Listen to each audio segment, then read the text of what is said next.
Next up, we are going to do some fonts. So this is a font that I created by hand. I used a couple of tools that are available on the internet, and it is an ASCII 8x8 pixel, 1-bit depth font. And it's all the printable characters. So subtract 32 from an ASCII character, and that will be the first character. Just real quick, I'll show ASCIItable.com.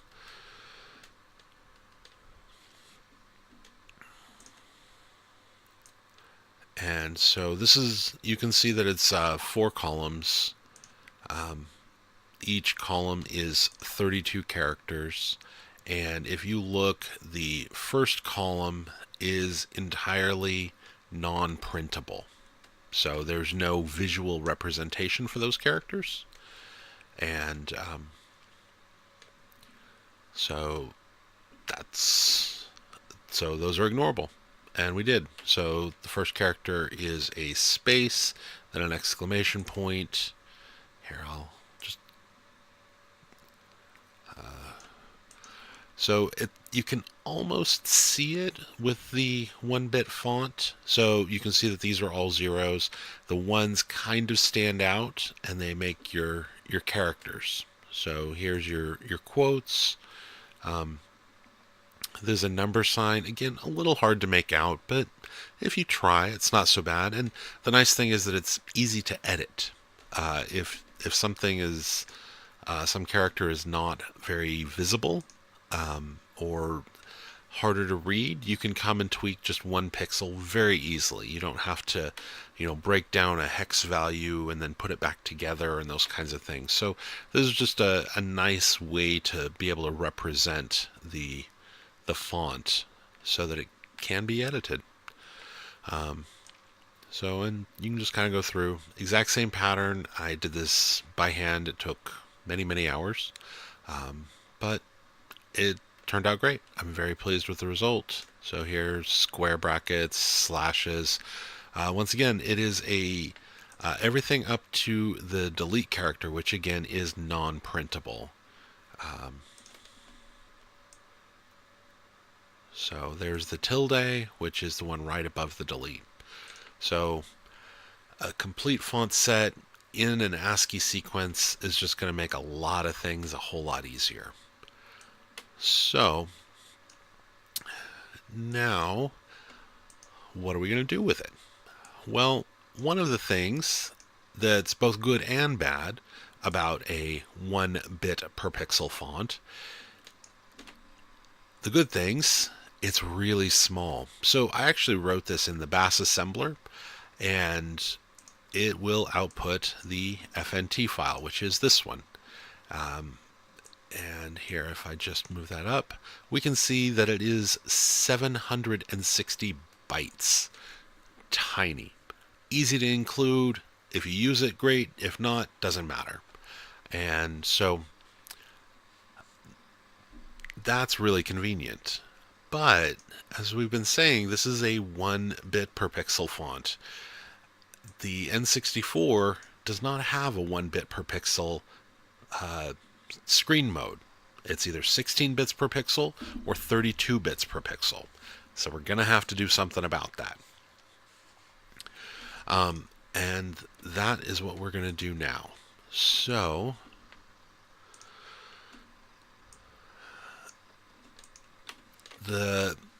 probably the best way to manage this that I've found we have a font, but we kind of need to expand it before we can use it. So let's see. We'll start first. Make our video 8 folder, and we will delete our N64 file because we don't need that and made that mistake on the last video. And here we're just gonna come in and do the 8.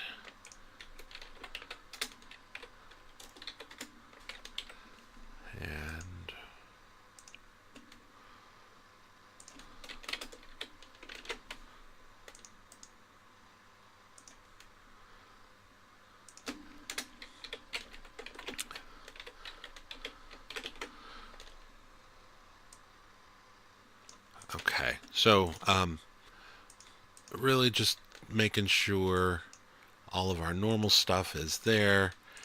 Here we're going to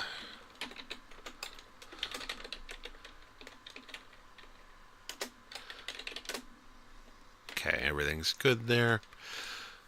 So this is going to be a multi-part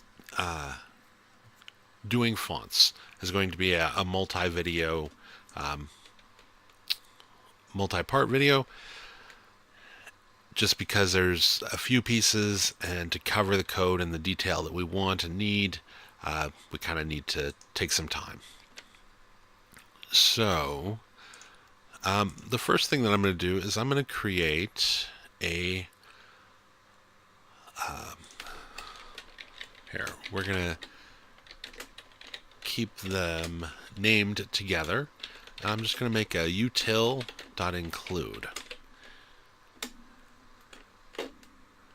Okay, and here's a new one. I'm going to do a pixel 8 underscore util, but I'm going to make an S file. So one of the file naming conventions that I found worked very well for me is that the include files include constants and macros only. The dot and a .s file is all assembly code. And we'll see what the difference is. And this is part of that. What does a compiler do, or the assembler do, and what do we end up with? Okay. So, back in our video 8,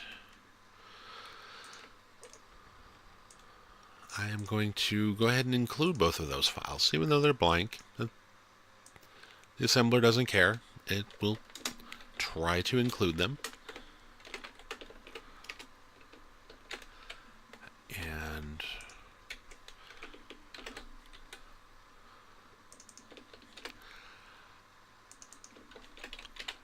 but here I have that S file.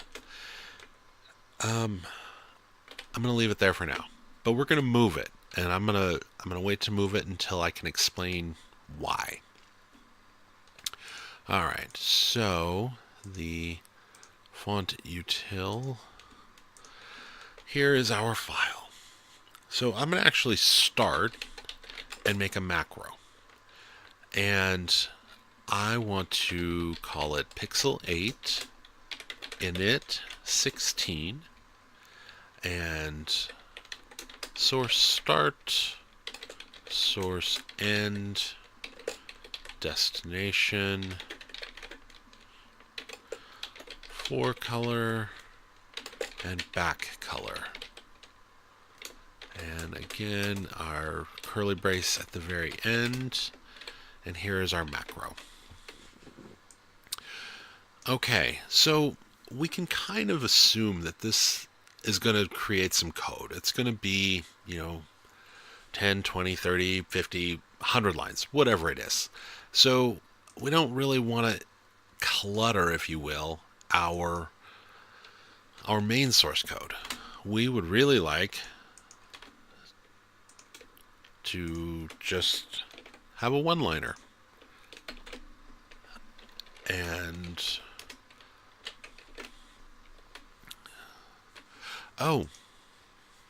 the first thing we need to do, that I did forget, is we need to actually include the font itself. Now, the font itself is actually a binary file.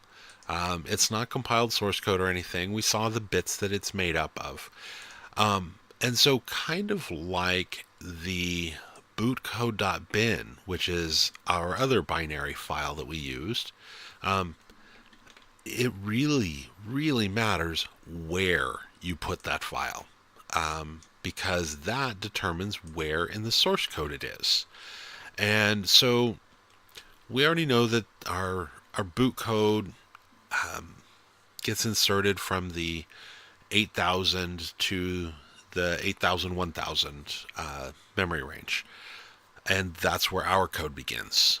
but we don't want to put our font where our executable code is. So we're going to put it at the end of our source code. So that's our file name. And then I'm going to come back up, and just because I love some copy paste, I am going to do this.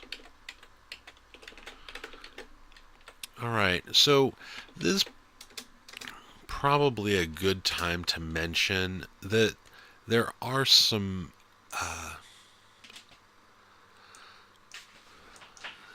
features that really benefit from what's called a byte alignment. And it's not that big of a deal. We have a macro in here that just says align, and we pass in the size. So in our source code, we will come here and we will just say align, and I'm going to do an 8-byte alignment. That's all. And so what that means is if there's an odd number of instructions, because that's all we're really doing right now is instructions, that it will add 4 bytes to the end of that and align it on an 8-byte boundary. I'll see if we can see an example of what that does. In some cases, like DMA, it will really, really matter. But in a lot of cases, it's just kind of a way to force a buffer, just a little bit of white space between things, especially when you're talking about data and separating code from data. So, let's see. And the other thing that we want to do is we want to set the pixel 8 start and pixel 8 end. So those are labels, and even though this isn't code, what will happen is when we use those values, actually, let's put these in the other file. Oh.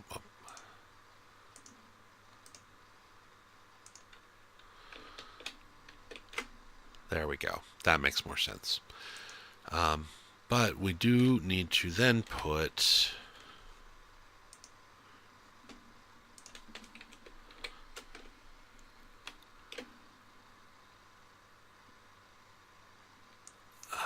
we need the include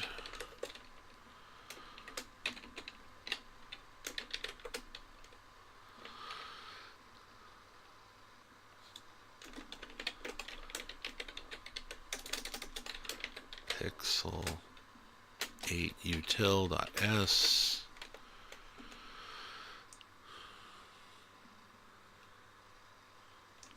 All right, so I kind of just changed up what I'm doing here, but it's not that different.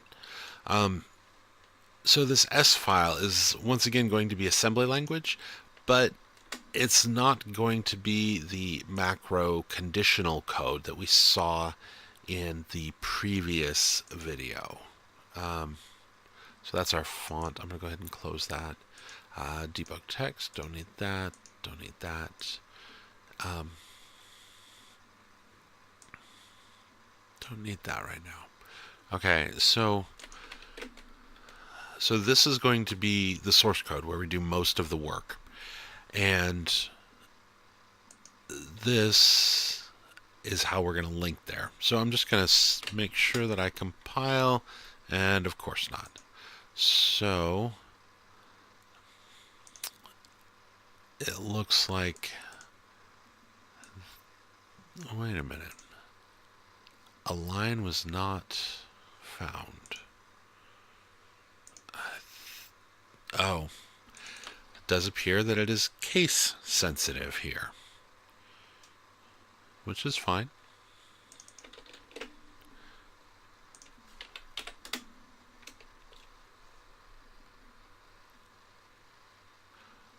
Constant cannot be modified. Line 2.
Alright, I'm not sure why it's saying that that is being modified.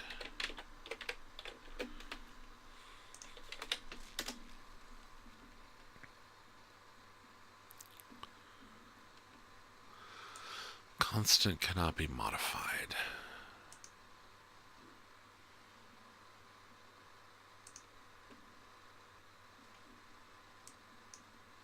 Oh, haha. Okay, so if you look here, I was including the .s file at the top of the file and again at the bottom.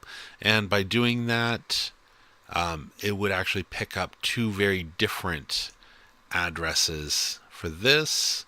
The first would be up at the top of the file. The second would be at the bottom. As we've talked about, we really only want that file on the bottom. We need the include at the top. And there it is.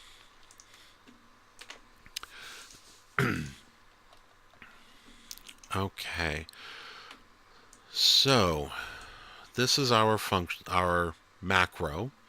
And so the first step for the font, getting back to that, the first step is we need to expand the font from the 1 bit per pixel up to 16 bits per pixel.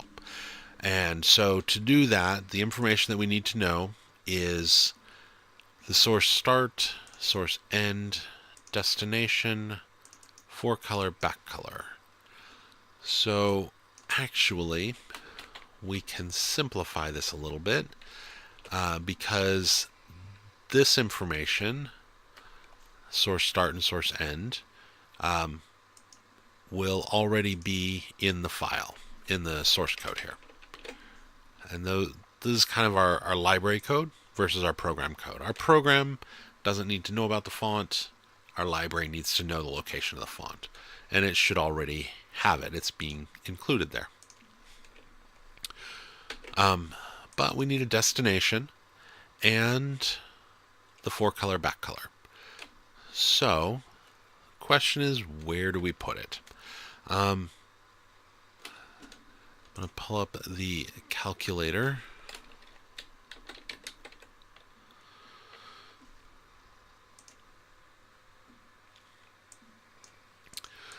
Just going to go to standard mode here.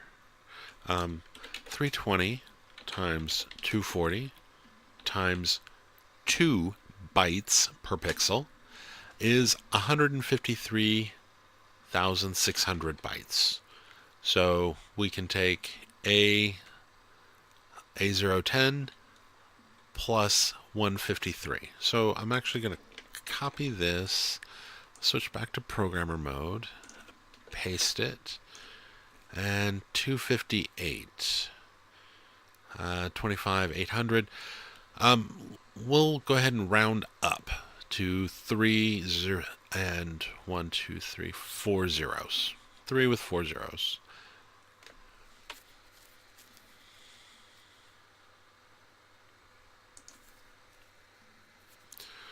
Okay. So, oops, $A03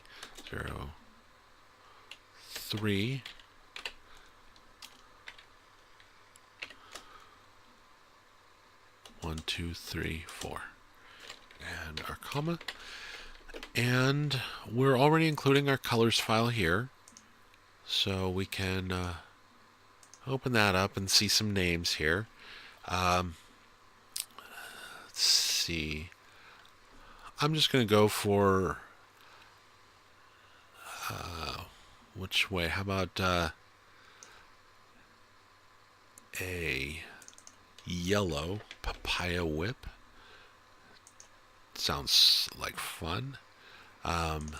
So it's a yellow forecolor, and then we'll do a bluish kind of a back color. Just because we want it to be different. In most cases, I would use a black and a black background with a white font, but we want to be able to see these values as they come through here.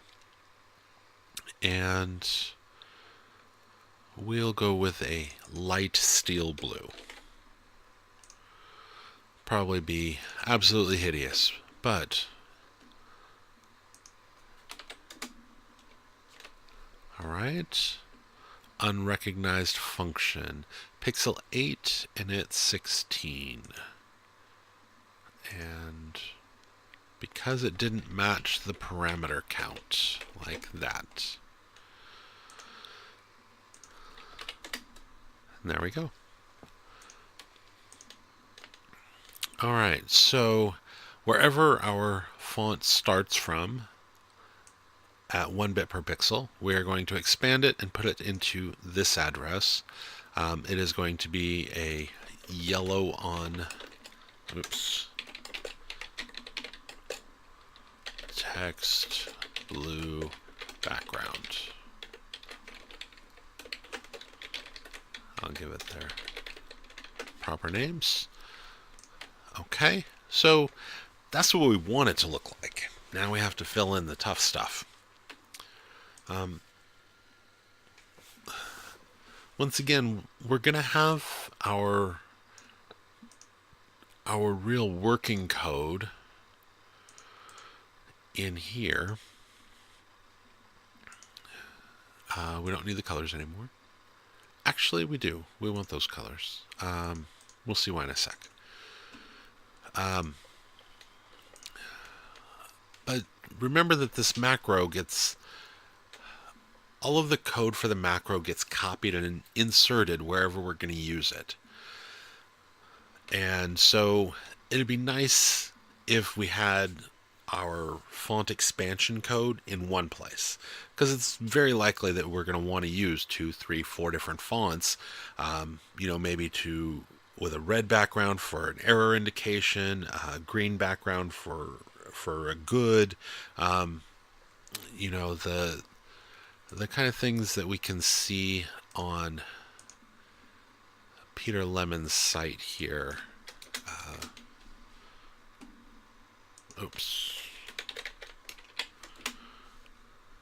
Just real quick to show some examples of multiple foregrounds and backgrounds.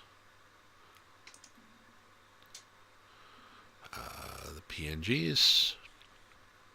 So here he has the red background, white text, black background, white text, and green background, white text. He also uses the same red and white if there is a failure condition. So this is the kind of screen that we want to be able to create. And so, because that is going to end up being a fair amount of code, in this section, we're going to call the other code. And what that means is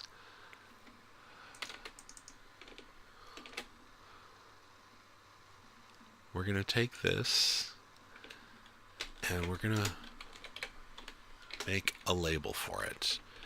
And I think we can get away with the same name. I'm not sure that I'm thrilled with that, but so this is where we're going to go. And to get there, we're going to use jump and link.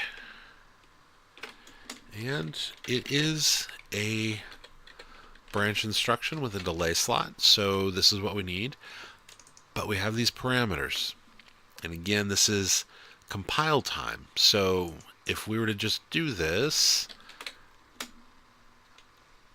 those parameters will not get passed.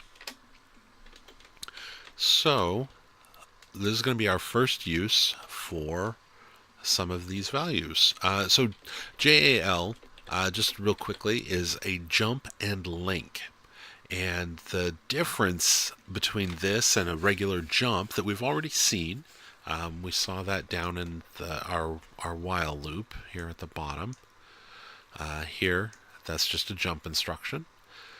The jump and link means that it will go execute that code, but that it expects to return from that code. And that's a really cool thing.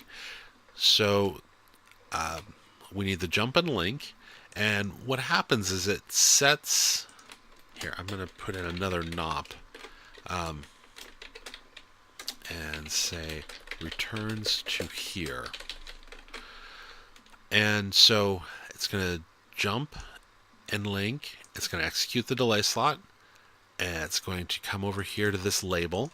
And the way to finish out this jump and link business, if you will, is to do a JR, RA, and again another NOP. And so this is, just to follow it, the jump and link instruction puts this address, the address of this instruction, whatever that is, into the RA register. Then it actually goes to this label. So when we go to this label, we're going to fill in the rest of our code here. But when our code is done, we're going to do a jump register, JR, using the RA register, and it will also execute the delay slot, and then it will come back and execute on this line.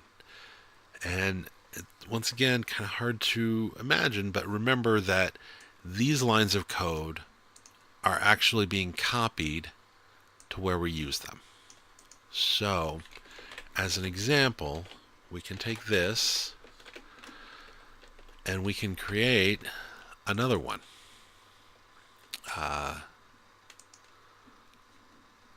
Here, let's go with a crimson. And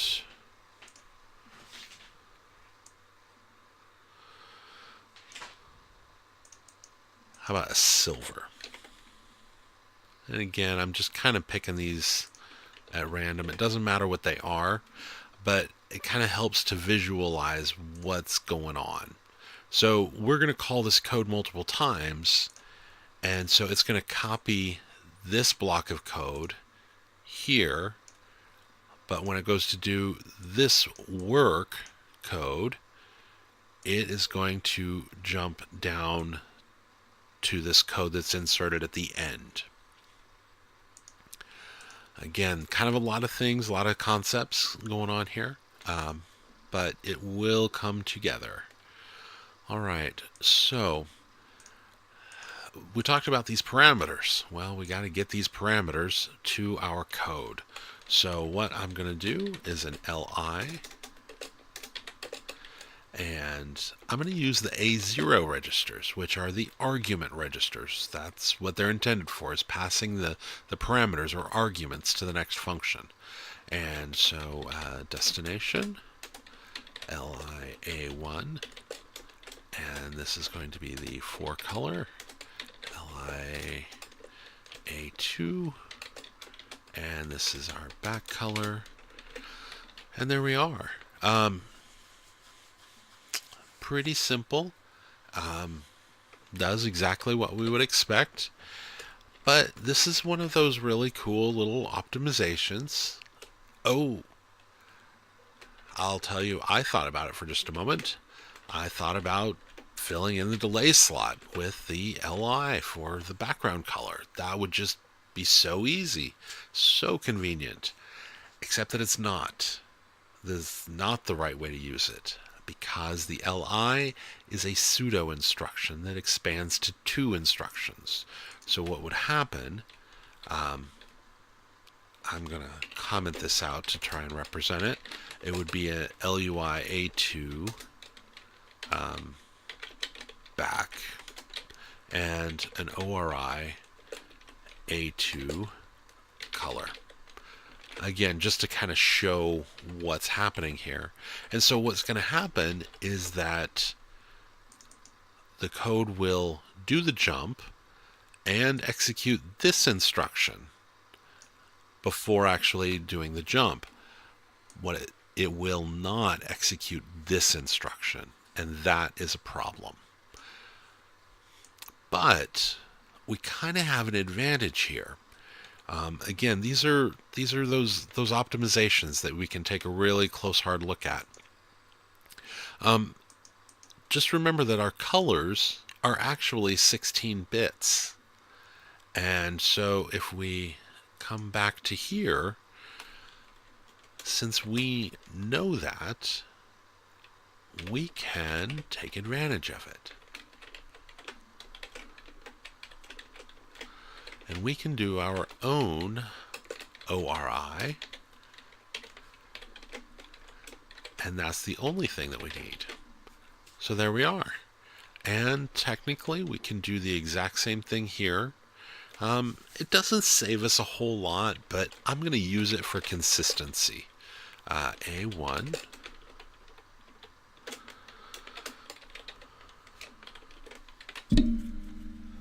That way it's the exact same code, same pattern. And just to note, this last NOP is optional. I used it just for explaining what's going to happen. Okay, so we have our code here,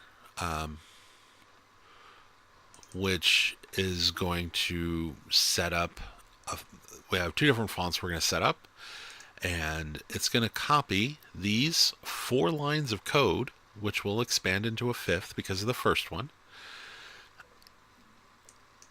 And it will copy it twice into our source code. And when we go to call it, it will set up our 3 parameters and go and call our working code, which is still to be filled in here. All right, so I'm going to stop and take a break here. We've covered some good stuff, and thank you for watching.